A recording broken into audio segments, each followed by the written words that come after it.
मुक्ताईनगर तालुक्यात ढगफुटीत सदृश्य पाऊस झाला। यामुळे शेतकऱ्यांचं मोठं प्रचंड नुकसान झालेलं आहे। जे पीक आहे शेतातील हे खरडून वाहून गेलेलं आहे। आपण पाहतोय की कशा प्रकारे शेतकऱ्यांचं हे सोयाबीन पीक आहे हे अक्षरशः पाण्यामुळे अक्षरशः खरडून वाहून गेलेलं आहे। या पिकासह इतर पिकं देखील शेतकऱ्यांच्या मोठ्या प्रमाणात नुकसान झालेलं आहे। शेतकऱ्यांशी हातातोंडाशी आलेलं पीक जे आहे हे जमीनदोस्त झालेलं आहे। त्यामुळे येणारे सण देखील कशा प्रकारे साजरे करू हा देखील प्रश्न शेतकऱ्यांच्या उपस्थित झालेला आहे। शेतकरी प्रचंड हवालदिल झालेला आहे। तातडीने पंचनामे करावे अशी मागणी होत आहे। आपण पाहतोय की कशा प्रकारे हे जे पीक आहे हे पीक अक्षरशः जमीनदोस्त झालेलं आहे, खरडून वाहून गेलेलं आहे। या पिकासह इतर पिकं देखील जमीनदोस्त झालेले आहेत। त्यामुळे हातातोंडाशी आलेलं पीक हे जमीनदोस्त झाल्याचं चित्र, त्यामुळे शेतकरी मोठ्या प्रमाणात चिंतित आहेत। शेतकऱ्यांच्या नेमक्या या संदर्भात व्यथा काय हे जाणून घेण्याचा प्रयत्न आपण या ठिकाणी TV9च्या माध्यमातून करण्याचा प्रयत्न करतोय। काय सांगाल भाऊ, तुमचं नुकसान झालेलं आहे, मोठं पाऊस झालेला होता, खूप पाऊस झाला, अतोनात नुकसान झालेलं शेतकऱ्याचं आपण पाहतच आहात।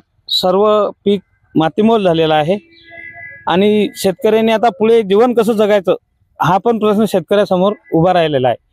तुम्ही काय अचानक झालेल्या या ढगफुटीमुळे सातपुड्यामध्ये ढगफुटी झाली अचानकमुळे आणि महापूर नदीला आला, त्यामुळे पूर्ण शेत जे आहे ते खरडून गेले।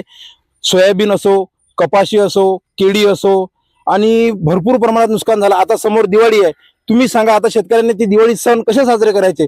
अक्षरशः शेतामध्ये गेल्यानंतर आम्हाला रडण्याची वेळ आलेली आहे, कारण की पूर्ण पीक काढणीला आल्यानंतर जर अशी परिस्थिती शेतकऱ्याला आली तर शेतकऱ्यांनी जगावं कसं, त्याच्या कुटुंबाचं उदरपोषण करावं कसं। आता तुम्हीच सांगा, आता इथं अक्षरशः सोयाबीन काढणीला आलं, कपाशी फुटण्याला सुरुवात झाली होती। पूर्ण नुकसान झालं। हे शेत माझंच आहे।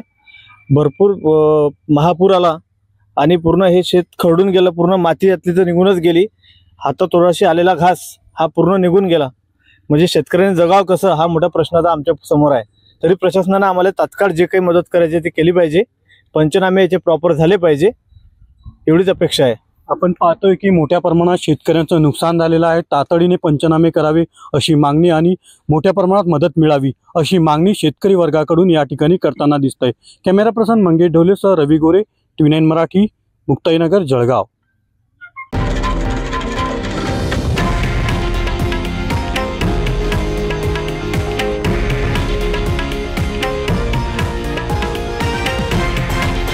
हे आहे देशातील नंबर 1 न्यूज नेटवर्क आणि आपण पाहत आहात TV9 मराठी, एकमेव।